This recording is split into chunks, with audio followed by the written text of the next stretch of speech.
Bueno, hoy día tenemos programada la clase 11, pero como les señalaba previo al inicio de la grabación, eh, en el repaso anterior, la clase 9 y 10 no quedaron registradas debido a problemas de conexión. Así que vamos a repasar la clase 9 y 10 y a continuación continuamos con la 11. ¿Ya? Son las tres clases parte de un mismo paquete, de una misma unidad, en el fondo están relacionadas con la estimación de presupuesto, ¿ya? Y con cómo se paga ya cuando tengo la obra adjudicada. Hasta antes de estas clases siempre habíamos sido o el mandante o el consultor, no habíamos sido la constructora. Aquí en estas clases somos siempre la constructora, ¿ya? Eh, bueno, cuando se licita un proyecto, la ejecución, la construcción de un proyecto de construcción, sea desde el sector público o privado, el estándar es que el mandante solicite un formato determinado para vertir en dicho formato las ubicaciones y los precios unitarios de las partidas que uno como constructora calculó, ¿ya? Ya sabemos de clases anteriores que cuando la licitación es de suma alzada,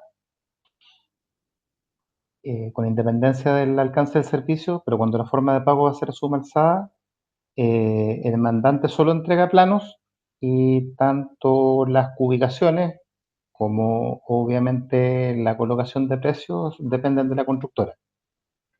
Y cuando es una licitación cuyo contrato de construcción se va a pagar a serie de precios unitarios, las ubicaciones iniciales las da el mandante, las que pueden variar, ¿cierto?, según vayan siendo los distintos escenarios que se presenten. Estas tres clases que vamos a ver ahora dicen relación con una licitación cuyo contrato de construcción se va a pagar a suma alzada. Por eso estamos viendo que en este formulario eh, no aparecen cantidades, ¿ya? Si uno ve un formulario de licitación que no tiene cantidades, uno debe entender de inmediato que es una construcción que va a ser pagada a suma alzada, ¿ya? Y aquí la diferencia de lo que vamos a ver en esta clase 9, a diferencia de lo que ustedes hicieron ya en la tarea, que si se fijan, en la tarea ustedes trabajaron directamente con partidas. ¿Por qué? Porque en la tarea eran ustedes una oficina de ingeniería que le estaba haciendo la estimación de un presupuesto a un mandante. No se requería un nivel de detalle más desagregado que la partida. Entonces, eh, les daba datos yo para desarrollar la tarea de las excavaciones y qué precio tenía la excavación.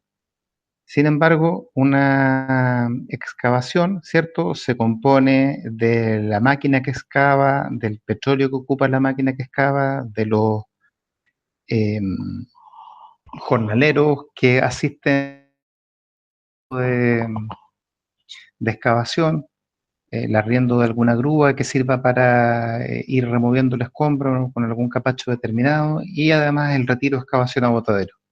Y aquí además vemos que el retiro excavación a botadero ya todavía puede desagregarse. Esta desagregación es propia ya de una constructora, ¿ya? Un ingeniero de diseño no tiene sentido cuando estima un presupuesto que llegue a este nivel de detalle.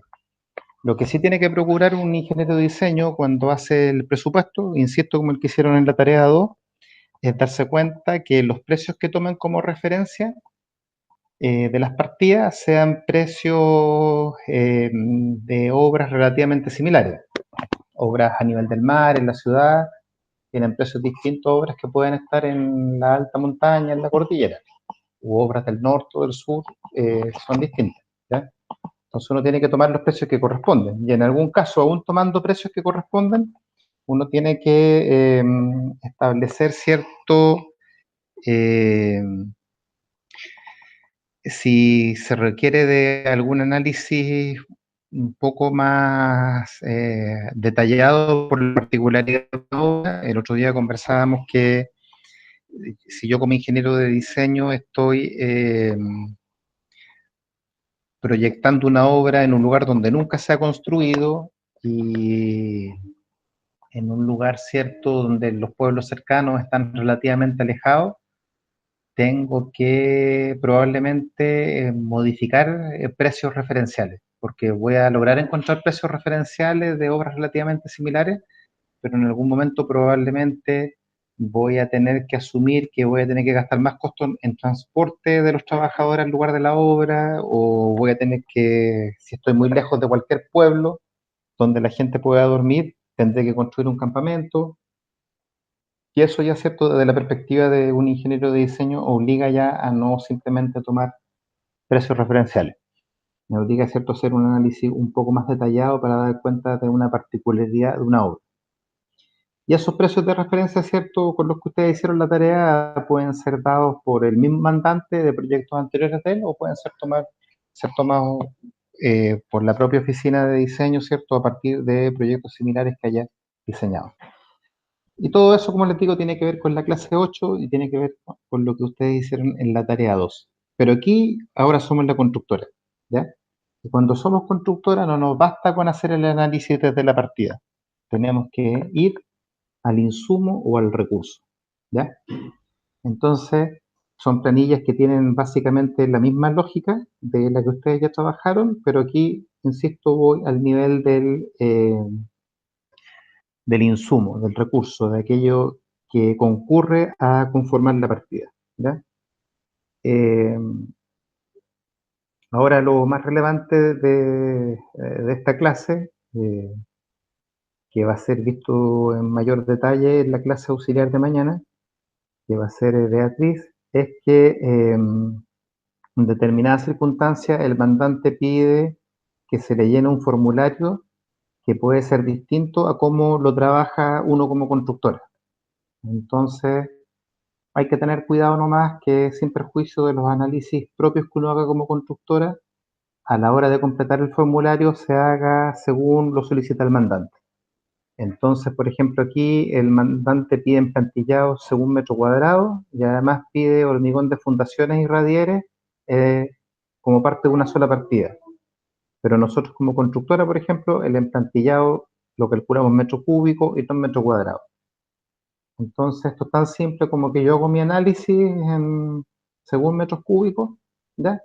Pero después, si el emplantillado es de 5 centímetros, tendré que multiplicar el precio que calculé por 0,05, ¿cierto? Para llevar el metro cúbico a metro cuadrado de 5 centímetros de espesor.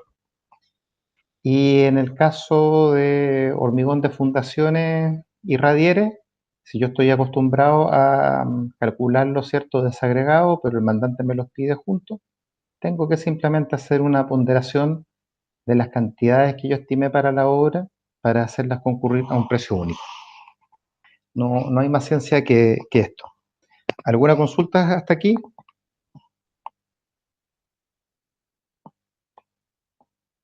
Estimados,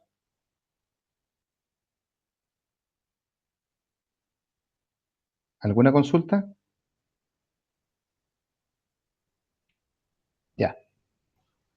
Entonces, vamos a pasar a la clase de 10, ¿ya? Que recoge las mismas planillas de la clase 9, pero lo que hace aquí ya en la clase 10 es que estamos agregando, ¿cierto?, todas las planillas a, o todos los cálculos de las partidas en realidad a la suma de un precio total, ¿ya? Entonces pasamos del cálculo de la partida, que es lo que tiene dos números, ¿cierto?, a lo que es el capítulo. La nomenclatura capítulo no es una nomenclatura estándar, eh, la tomé de un software que se llama Presto, con el que trabajé alguna vez, hace unos 15 años atrás, cuando trabajé en constructores. Y bueno, la suma de los capítulos es lo que nos lleva, ¿cierto?, a la obra. Aquí la obra es la torre de enfriamiento, y en un curso dejé las fotografías de referencia. Voy a compartir, entre paréntesis, las fotografías de la obra de referencia. Voy a dejar de presentar un momento acá y voy a compartir entonces las fotografías.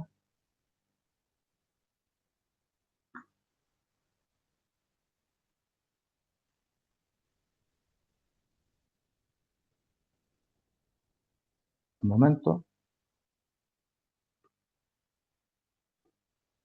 Como es de esperar, ¿cierto? Siempre que uno quiere mostrar algo, sea que está haciendo clase o no, el computador se pega. Les preguntaba adelante si tenían alguna duda de lo que acabamos de ver de la clase 9.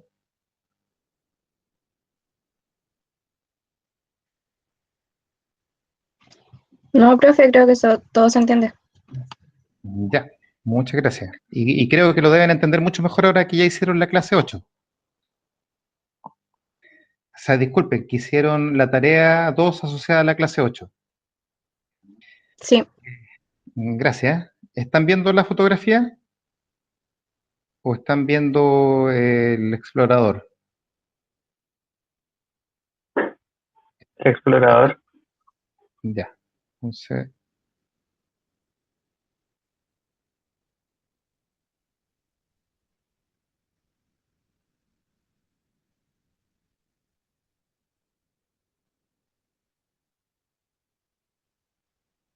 un momento.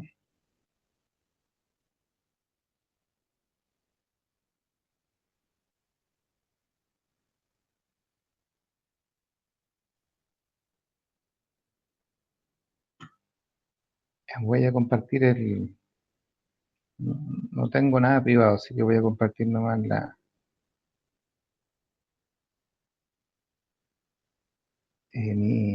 mi pantalla.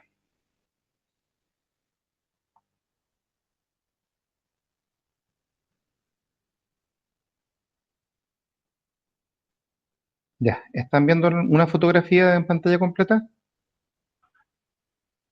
Sí, profe. Ya, esta es la torre de enfriamiento que da, que soporta, ¿cierto?, la clase 9, 10 y 11. ¿Ya?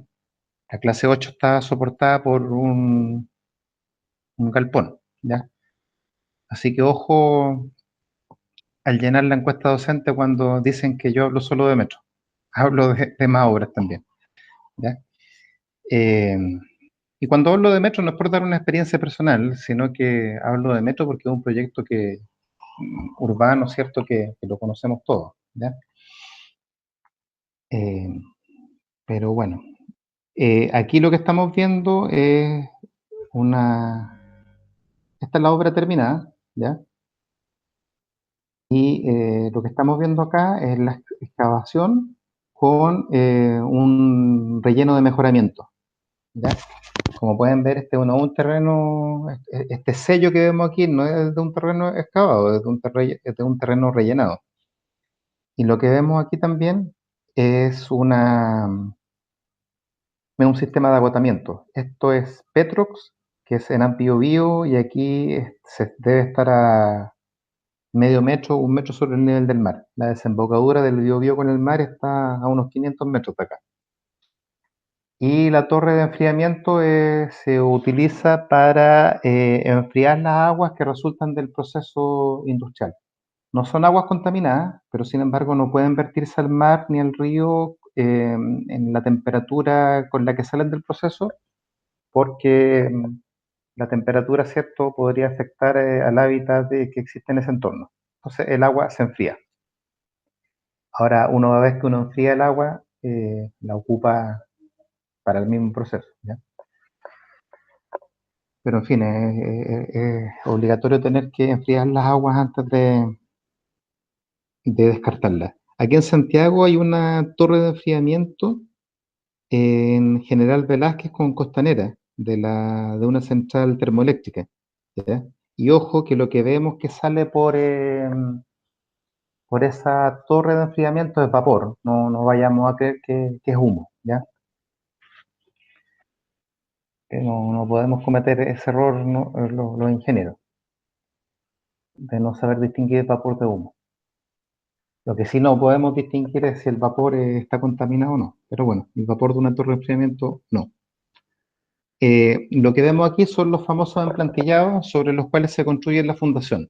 El emplantillado tiene que ser lo más delgado posible, porque si uno lo construye demasiado grueso, después puede haber frente a un sismo, se quiebra ese emplantillado y después la fundación que debe ir sobre ella eh, podría tener algún asentamiento diferencial. Entonces, los plantillados típicamente, emplantillados no deben tener más de 5 centímetros. Y aquí este es un sector en que hubo que excavar un poco sobre el sello mejorado porque había que hacer una fundación más baja. Entonces, eh, como el sistema de agotamiento no estaba preparado para eso, tuvimos que hacer una suerte de pocito para que el agua de ese sector pudiera fluir por gravedad, ¿cierto?, a ese pozo, ¿ya? Y poder construir, para poder construir la fundación. El agua no es problema después en la operación, el agua es problema mientras uno construye. Todos los edificios que están en Valparaíso, Viña, cuando se construyen, salvo que estén en los cerros, cuando están muy cerca de la costa, mientras se construyen, mientras hacen el nivel de fundaciones, tienen que hacer sistemas de agotamiento o de presión de napa para poder construirse. Y ya después que se construyen las fundaciones del edificio, los niveles subterráneos, y cuando ya está el suficiente peso para contrarrestar la fuerza de empuje, se suelta el sistema de agotamiento y las fundaciones, los subterráneos quedan en terrenos totalmente saturados. ¿Alguna consulta respecto a eso?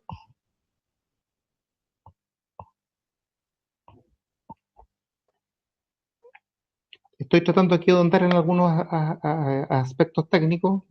Siempre me enfoco en aspectos más conceptuales o de números y aquí estoy tratando de enfocarme en algunos elementos técnicos, ¿ya? Eh, Ahora, paradójicamente, ustedes dicen, oiga, profe, si quería sacar el agua, ¿por qué está mojando ahora? Bueno, porque para poder preparar un sello, para poder compactarlo, se requiere compactar con agua. Entonces, después de haber luchado para que descendiera el nivel de agua, y que lo logramos, ¿cierto?, con este pocito que construimos acá, después tuvimos que mojar a la vez para poder compactar.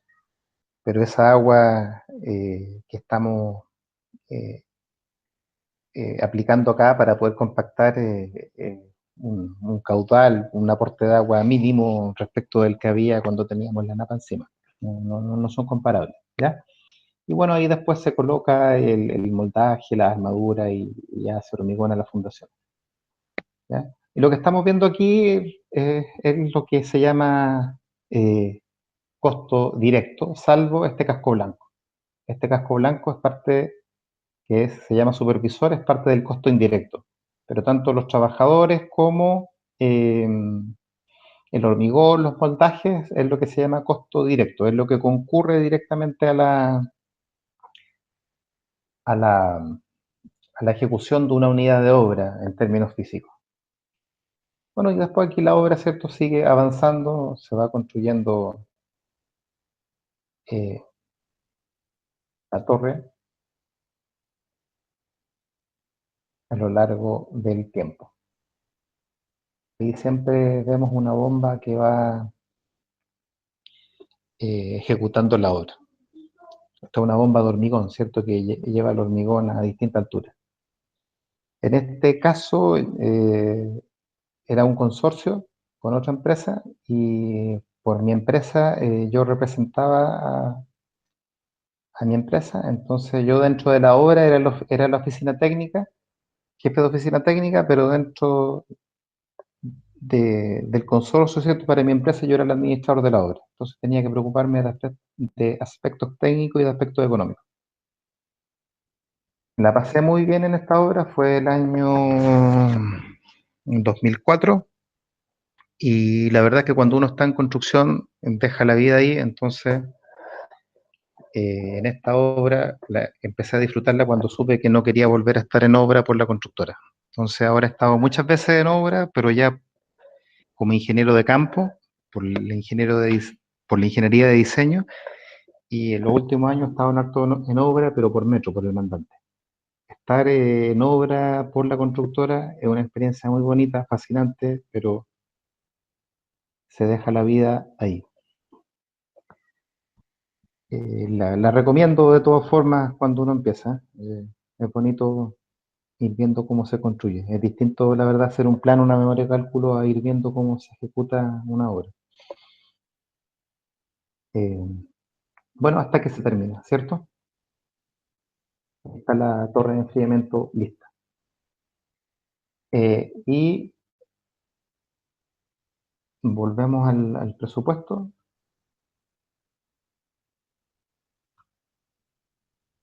¿Alguna duda de la obra que les acabo de mostrar?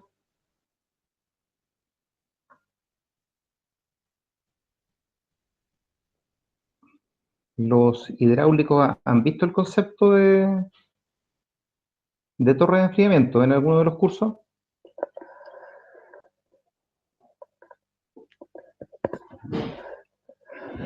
Muchachos,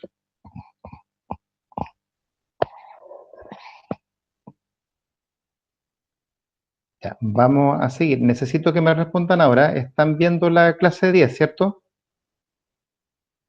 Están viendo una planilla de colores naranjo, verde y amarillo. Sí. Ya. Entonces, ¿por qué les mostré lo que les acabo de mostrar? Porque además de la estimación de los precios, ¿ya?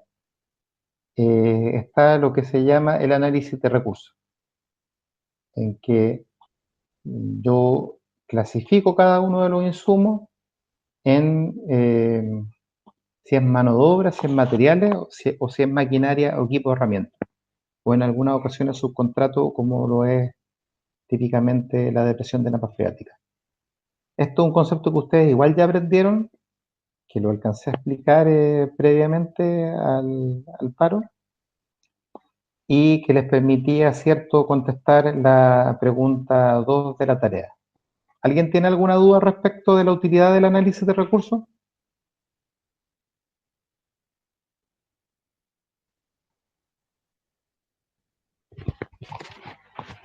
Muchachos, participen.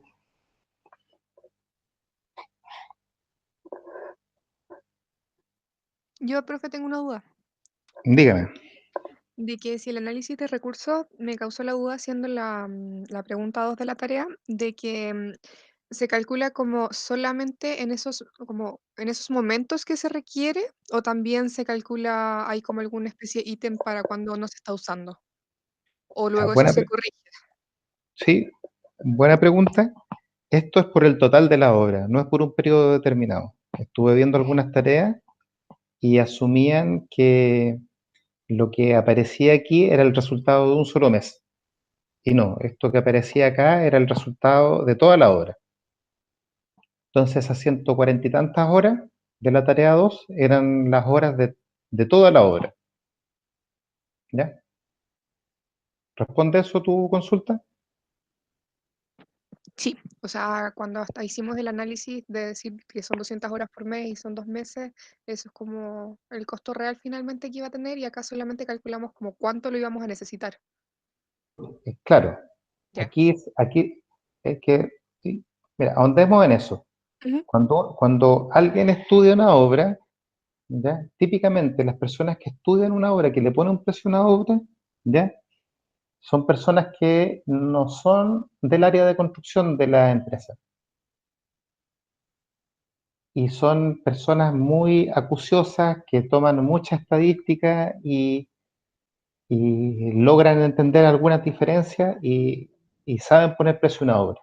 Y el drama de los que estudian muy bien las propuestas es que siempre quieren irse a construcción y nunca los mandan a construcción porque están bien estudiando propuestas.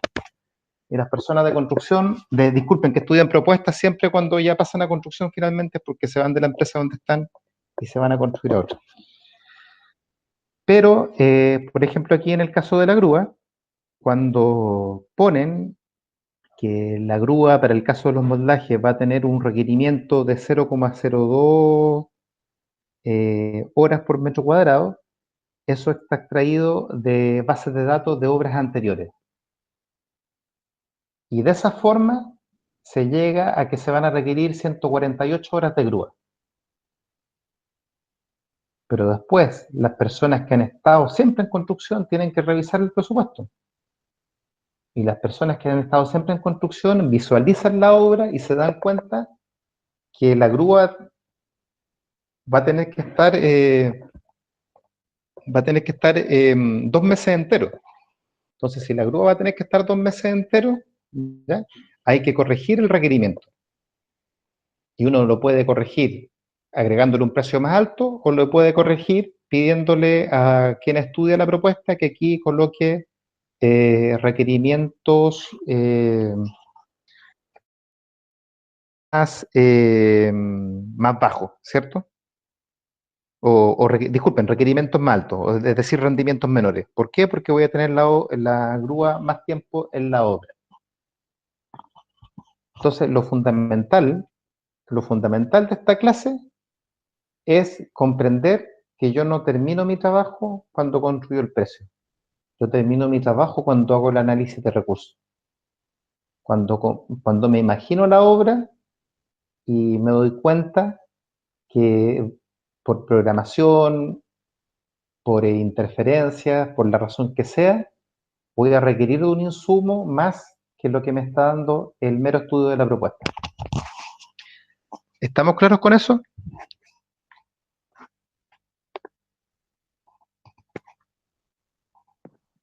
Sí, profe.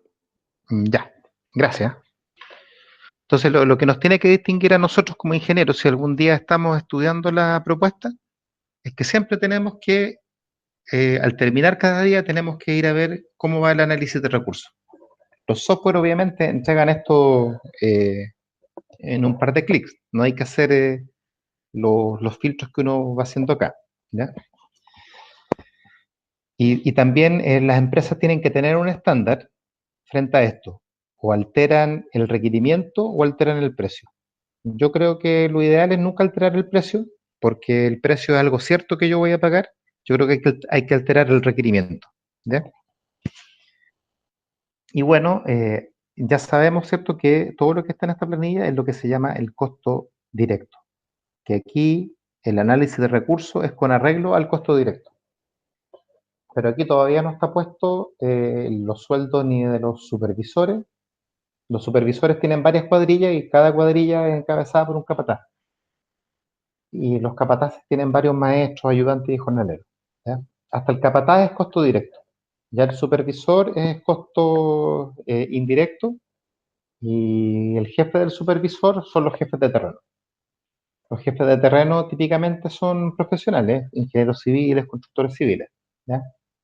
Y los supervisores ya son personas que algunos pueden ser técnicos en construcción o no, pero lo fundamental del supervisor es que tiene que ser un líder, porque es el que mueve a las distintas cuadrillas. Entonces, típicamente en una obra, esto que estoy haciendo es una caricatura, pero no deja de ser cierta, eh, pero típicamente en una obra, por ejemplo, el primero que aparece con el teléfono último modelo es el supervisor, ¿ya? Eh, que son personas eh, muy encantadoras en general que se manejan con las tecnologías y con las relaciones humanas. Ojo que los supervisores, por más que no sean siempre profesionales, no son personas que ganan poca plata. Un supervisor hoy día en la minería, ya que trabaja en obras civiles para la minería, no, después que le pagan los viáticos y demás, no debe recibir menos de 2 millones, 2 millones y medio líquidos, ¿ya? Son los que mueven la obra. Eh, Bueno, entonces todo eso se calcula en los llamados gastos generales o costo indirecto. Entonces, aquí vemos que el administrador tiene un precio, el jefe de terreno tiene un precio, el supervisor tiene otro precio. Ojo que estos precios todos los precios que, a pesar de que la obra es de una torre de enfriamiento, en cuya construcción participé el año 2004-2005, los precios que están acá los obtuve a partir de una tarea que hicimos una vez con un curso, y son los precios de la constructora que construyó Bochat Poniente el 2010, ¿ya? Entonces, hoy día, por ejemplo, yo les comentaba que un supervisor no gana menos de 2,5 millones, y aquí vemos 2,150,000, ¿ya? Entonces, hoy día este precio de un supervisor no baja de 3,5 millones. Y ojo que esos 3,5 millones, ¿ya? No es lo que gana el trabajador, ni siquiera en sueldo bruto. Los 3,5 millones es lo que le cuesta a la obra el trabajador. ¿Se entiende la diferencia?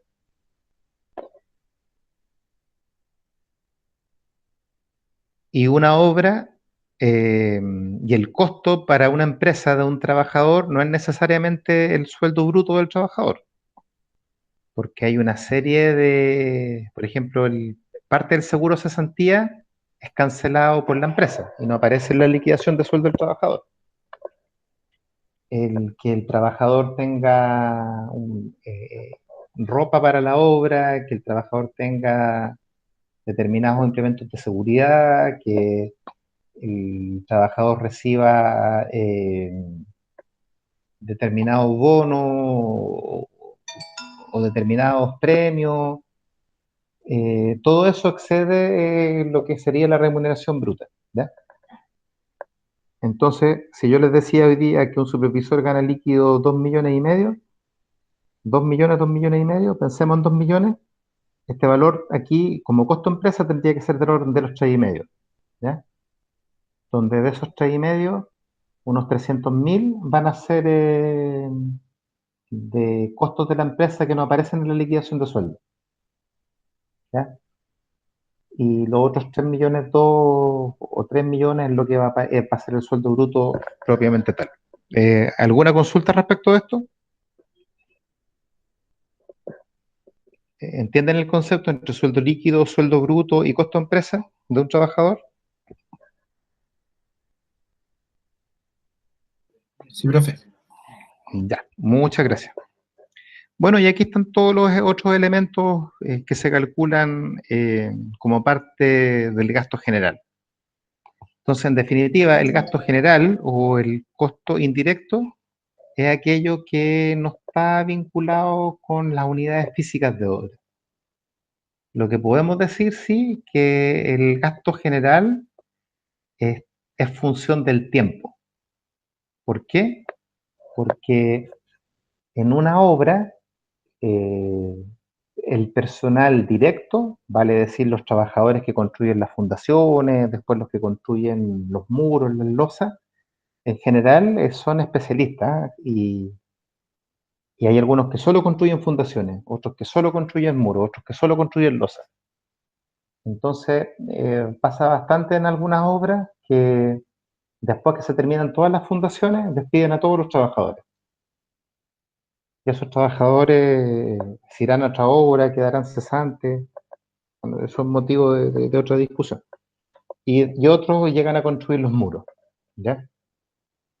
Porque los que construyen muros tienen que ser, no sé, más atléticos para poder ir colocando, tejiendo las armaduras hacia arriba, subirse en los andamios, en fin.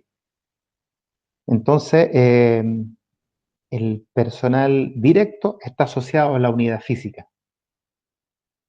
Pero, y la unidad física se va construyendo y el costo directo va dejando de existir, a menos que continúe en otra unidad de obra, dentro de la propia obra.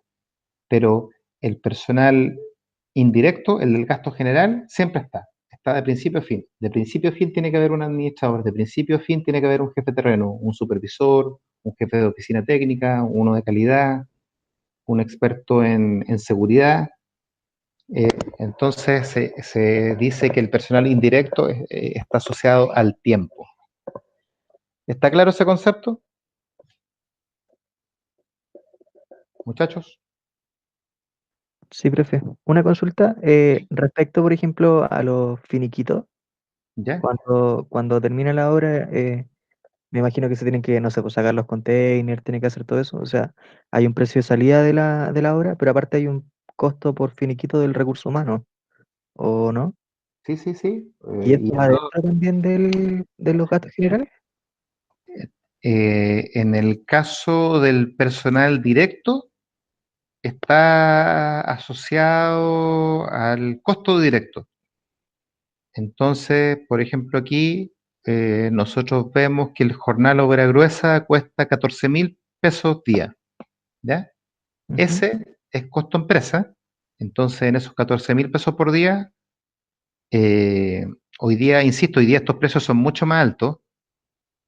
Aquí vemos con precios del 2010 que en una obra la mano de obra representaba del orden del 20% del costo directo. Hoy día es imposible que la mano de obra represente menos del 30 o 35% del costo directo, ¿ya? En buena hora quiere decir que vamos progresando en términos humanos. En Estados Unidos el personal, la mano de obra representa del orden del 60% del costo directo, ¿ya? Entonces, insisto, estos valores han ido subiendo en buena hora. Pero bueno, pensemos que son 14.000. Entonces, y que si lo multiplicamos los 14 por un mes, pensemos 500.000, ¿ya? Entonces, esos 500.000, ya sabemos que una parte va a estar asociada al costo de la empresa. Si a los trabajadores hay que darles almuerzo, el almuerzo va a estar incluido en ese precio, porque lo que está ahí es costo empresa, no es lo que le voy a pagar al trabajador. Lo que va a estar ahí van a estar también sus materiales sus elementos de protección personal, ¿cierto? Pueden o no estar las herramientas, ¿ya? Entonces, de esos 500.000, 100.000 pesos se van en lo que les acabo de decir, ¿ya? O 50.000, da lo mismo. Entonces me quedo con 400. Y esos 400, ¿ya? No son todavía el sueldo bruto. No solo por lo que les explicaba recién, sino que esos 400.000 tienen incorporado el costo del finiquito. ¿Y cuál es el costo de un finiquito? Que si un trabajador, yo lo tuve trabajando un año justo, él se gana el derecho a tener 3 semanas de vacaciones. Entonces, si yo un trabajador lo tuve por plazo fijo, lo tenía con contrato, y el contrato decía que él iba a estar un año, yo no le pago indemnización de mes de aviso, no le pago indemnización por años de servicio, como sucede cuando alguien está contratado de modo indefinido.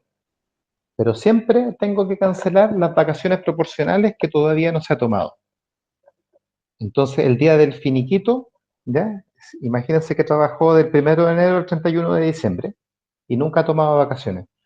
Entonces, el día del finiquito se crea la ficción de que el trabajador en realidad no se va el 31 de diciembre, sino que el trabajador se va el 21 de enero. Entonces, yo le calculo su sueldo como si él estuvo, a pesar de que él, le pago todo el 31 de diciembre, yo calculo su sueldo como si él hubiese trabajado hasta el 21 de enero. ¿Por qué? Porque todavía no se ha tomado las 3 semanas de vacaciones. Entonces, delante íbamos en 400.000 pesos, entonces esos 400.000 pesos, yo les decía que todavía no son el sueldo bruto del trabajador, porque esos 400.000 pesos llevan incorporado lo que va a ser el costo asociado al pago de vacaciones cuando el trabajador sea despedido. ¿Estamos claros con eso? Sí, profe, gracias. Muchas gracias por tu pregunta. Aquí lo fundamental es entender que los números que aparecen aquí no dicen relación necesaria con cuánto va a ganar el trabajador, sino que dicen relación con lo que le va a costar a la empresa ese trabajador. Lo fundamental de esta planilla es que además de calcular los costos directos, calculo los costos indirectos también. Y en definitiva termino por llenar el formulario que me solicitó el mandante. Y el mandante con este formulario analiza las distintas ofertas, ¿ya? Sin perjuicio que lo que va a importar para adjudicar la obra va a ser este valor. Pero el mandante siempre quiere saber cómo andan los gastos generales y los imprevistos y las utilidades respecto del costo directo, ¿ya? Aquí también cabe destacar que ¿por qué es bueno hacer el análisis de recursos también? Porque las utilidades típicamente se estiman como una proporción del costo directo. Entonces, aquí en esta planilla aparece que la mano de obra yo la voy a estimar como, la utilidad respecto de la mano de obra la voy a calcular como un 8% respecto del costo directo de mano de obra. Pero ¿qué pasa? Que si el mercado estuviera súper bueno y yo tengo la impresión de que en medio año más me adjudico la obra y cuando empiece la obra en ese medio año más, si el mercado va a estar demasiado bueno y los trabajadores se van a estar moviendo y van a estar pidiendo más dinero, a lo mejor para cautelar mi oferta aquí quizás pongo un 10%. No puedo poner más porque si pongo mucho me pierdo la obra.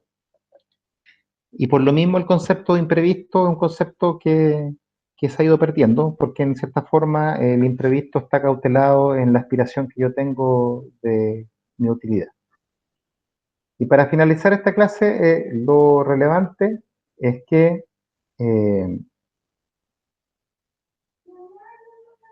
después que hago este análisis, el mandante me dice, sobre todo cuando estoy en suma alzada, me dice, bueno, gracias por haberme calculado los precios unitarios de costo directo.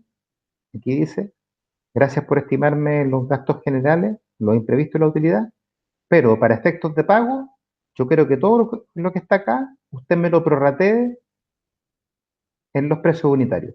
Entonces pasamos a esta planilla ya con el concepto de precio unitario de cobro, ¿ya?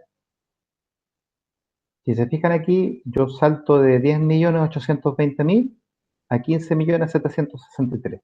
¿Y por qué? Porque aquí ya estoy cautelando, además del costo directo, estoy incorporando los gastos generales con las utilidades. Y llego y sumo, ¿cierto? Aquí los mismos 266 millones.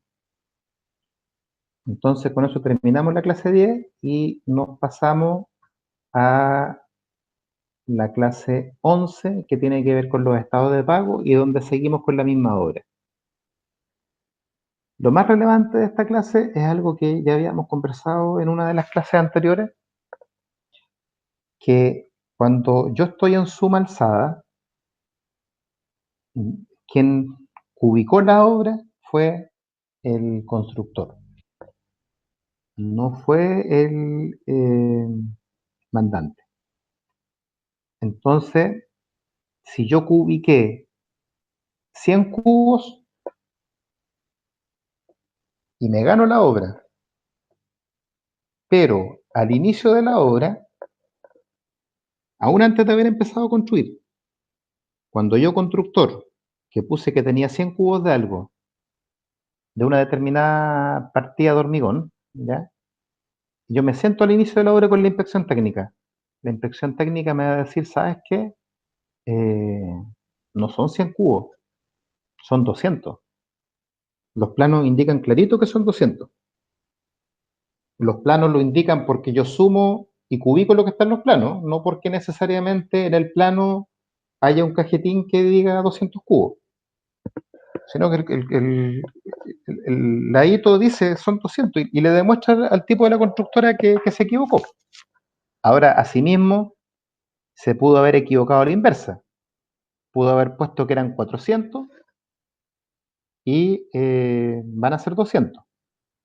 Lo relevante es que independiente, escuchen bien esto, independiente que yo haya puesto aquí como constructora 368, si son 300 o son 500, a mí me van a pagar los 26 millones que están indicados acá. Por favor, aquí no nos confundamos con la serie de precios unitarios. En contratos ciertos de serie de precios unitarios, las cantidades pueden variar porque va a variar el escenario con el que yo me voy a ir encontrando conforme avance la obra. Aquí en este caso, cuando yo les estoy diciendo que no son 368, sino que pueden ser 300 o 400, ¿ya? Nos dice relación con que durante el avance de la obra me dé cuenta que es un valor distinto. El que sean 400 o 300 dice relación con, y no los 368, dice relación única y exclusivamente que cuando el constructor ubicó, se equivocó. Por favor, necesito que me respondan si entienden lo que acabo de decir. Sí, profe. Ya, gracias. Entonces, ¿qué pasa? Vámonos a un ejemplo. Vámonos al estado de pago 1. El relleno de mejoramiento, el constructor lo estimó en su oferta como 1.500. ¿Ya? Pero al inicio de la obra nos damos cuenta que son 2.000. Insisto, por favor, esta cantidad real no es lo que resultó ser. ¿Ya? Estos 2.000 son porque los planos, si uno los ubica, dice uno termina calculando clarito que son 2.000. ¿Ya? No nos confundamos con el tema del túnel, en que yo pude excavar un poco más, un poco menos, conforme hacia el túnel lo tenía que hacer de una u otra forma. ¿Ya? Entonces, ¿qué pasa? Cuando el constructor ha hecho los 1.500, ¿le puedo pagar el 100%? Si es que todavía le quedan 500 más.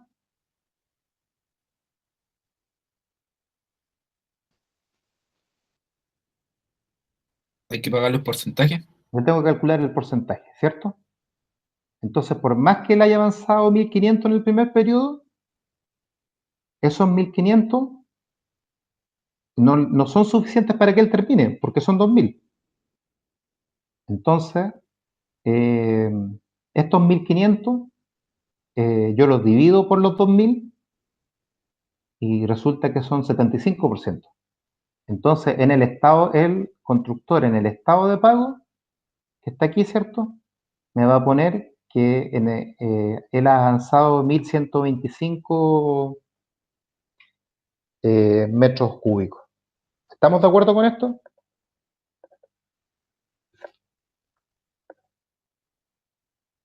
Voy a ser majadero, voy a volver a decirlo, voy a volver a preguntar y necesito que alguien me responda.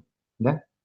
¿Estamos de acuerdo con que el hecho que aquí yo tenga este 2.000 distinto al 1.500, o que aquí tenga este 324 distinto al 405, está claro que es un número del que tanto constructora como inspección técnica de obra se dan cuenta de que los números azules son los que corresponden, se dan cuenta de esto al inicio de la obra, porque los planos lo indican cuando uno los ubica con total exactitud. ¿Estamos de acuerdo con esto? Sí. Ya. Sí. Y que no tiene nada que ver con las variaciones que se producen por serie de precios unitarios. Ya, entonces, aquí, al contrario, ¿cierto? En el caso de hormigón de fundaciones, puso que eran 405 el constructor. Eso puso en su oferta él. Pero nos damos cuenta que son 324. Entonces, cuando él lleva 81, ¿cuánto es 81 respecto de 405? Un 20%. ¿Ya? Pero, como en realidad son 324, él me va a cobrar un 25%. Y esta es la lógica de los estados de pago, estudiantes.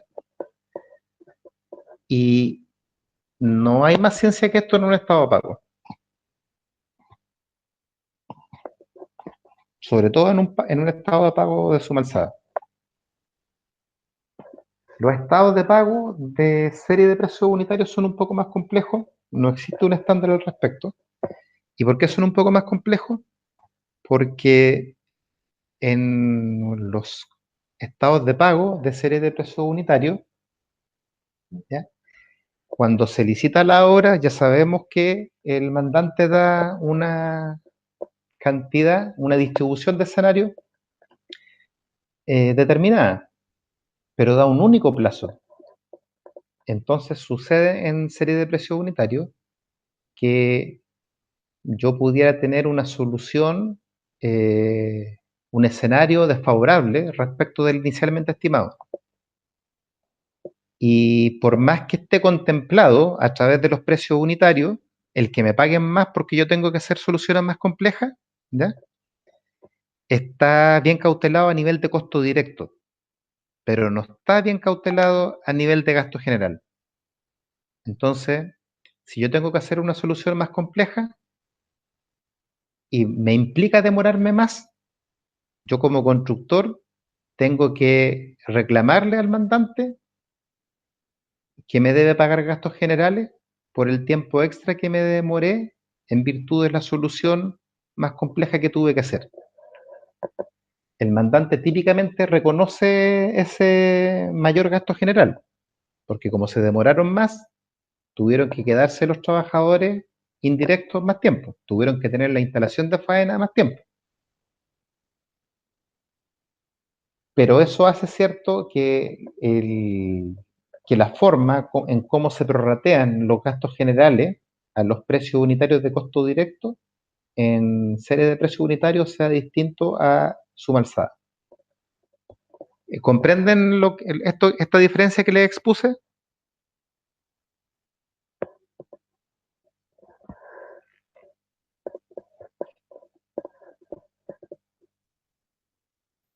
Sí. Ya, gracias. Esto que les estoy diciendo el día a día, no solo de cuando ustedes trabajan en construcción, cuando ustedes son inspección técnica de obra, que es una empresa contratada por el mandante, o cuando son del mandante mismo, ¿ya? Mes a mes van a tener que ir viendo el estado de pago que genera la constructora. O sea, esto es algo que tienen que entenderlo muy bien, Profe, ¿sí? yo tengo una duda. Entonces la constructora primero hace una ubicación como sin tanto detalle, como por encima, y después al inicio de la obra lo hacen minuciosamente. Buena pregunta la que hace, pero la constructora tiene que tratar de hacer la ubicación lo más minuciosamente posible. ¿Y por qué darían distintos los valores entonces de las ubicaciones? ¿Son los mismos planos o no? Sí, porque a veces simplemente se equivocan. Ah, ya. Ahora aquí yo puedo estar haciendo una exageración, ¿te fijas? Pero para el ejemplo, pero las diferencias es porque sucede que en dos o tres partidas se equivocan. En algunas se equivocan a la baja y en otras se equivocan al alza. Gracias, profe. Pero lo relevante del estado de pago suma alzada, ¿ya? Es que eh, yo voy pagando, ¿cierto?, conforme a la proporcionalidad de volumen que se va haciendo. Ahora, eh, claro, a lo mejor errores como esto, tan groseros, no suceden, pero a lo mejor el 405, a lo mejor son 380, ¿ya? Pero hay que hacer siempre el ajuste. ¿Por qué? Porque en algún momento determinado, imagínense que ustedes son la inspección técnica de obra o son el que administra el contrato por parte del mandante. Y vámonos a este caso. Imagínense que no tengamos cuidado y el primer mes le paguemos los 1500 cubos de relleno y no los 1125, ¿ya? Que ya sabemos de dónde aparecieron. ¿Qué pasa si la constructora deja botada la obra? Va a venir nuestra jefatura, va a venir algún contralor interno y nos va a decir, ustedes, ¿por qué pagaron el 100% del mejoramiento si es que no estaba completo? ¿Se entiende el concepto? Sí, profe. Uno tiene que pagar lo que corresponde.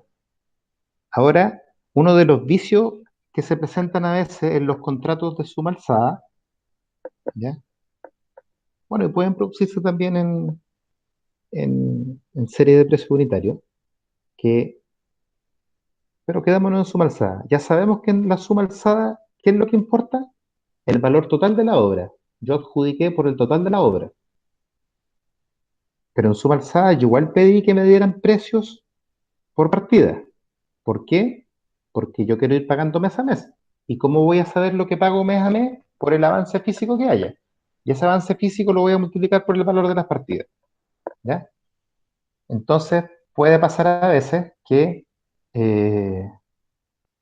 alguien, por ejemplo, venga por 265 millones y se gana la obra, pero que me haya puesto él que el movimiento de tierra, en vez de salir los 39, no, ¿cuánto? Los 80 millones que suma esto, 84, que el constructor me haya puesto que esto va a costar 200 millones. Entonces, por eso, uno como mandante, cuando analiza la oferta, antes de adjudicar, tiene que estudiar muy bien esto. Porque es probable que si viene una constructora en esos términos, ¿ya? Que me dice que me va a hacer todo por 265, ¿ya?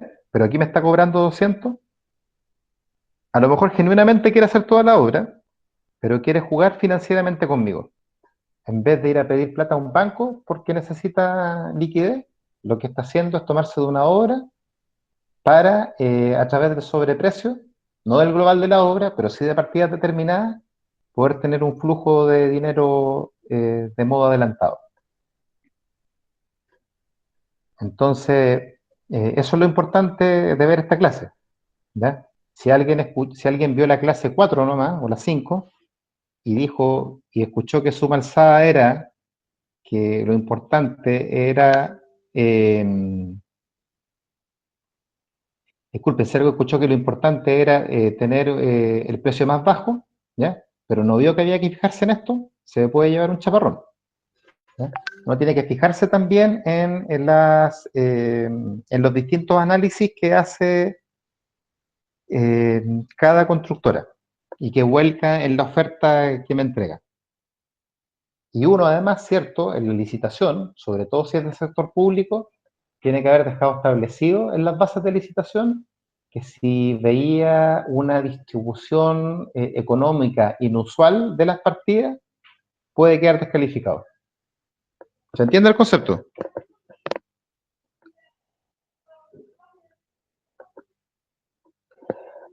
Muchachos, para terminar, ¿se entiende el concepto de tener que revisar, de que sin perjuicio que lo que importe es la suma total, se tiene que revisar la distribución interna? Sí, profe. Ya. Y para finalizar, pero ustedes después lo ven con más calma porque esto es pura matemática nomás, existe también en las obras que el mandante le entrega un anticipo a la constructora. Y después el anticipo se va devolviendo en cada estado de pago, en proporción al avance. Y además se va dejando retenido un 5%. Puede ser un 10, puede ser un 3. Y esa retención se paga al final, cuando yo recibo conforme toda la obra, ¿ya? Pero eso ustedes lo pueden ver en la planilla, ¿cierto? No tiene asunto que lo explique. La lógica de la devolución, sí, disculpen, la lógica del anticipo es que, sin perjuicio de la salud financiera que pueda tener cada constructora, es un estándar de la industria que una vez que adjudiqué, yo pagué por adelantado un porcentaje del 5, nunca más del 10%. ¿Ya? Si yo establezco ese anticipo del 10%, debería tender a que las empresas sean más competitivas porque pueden incluir en el estudio de propuesta un costo financiero menor, ¿ya? En el sentido de que van a poder empezar la obra sin tener que salir a pedirle plata a un banco. Y el tema de la retención está asociada a consideraciones técnicas, en que en cada mes yo dejo una colita dentro para que en el último mes, ¿cierto? Cuando yo tenga que ya devolver las retenciones,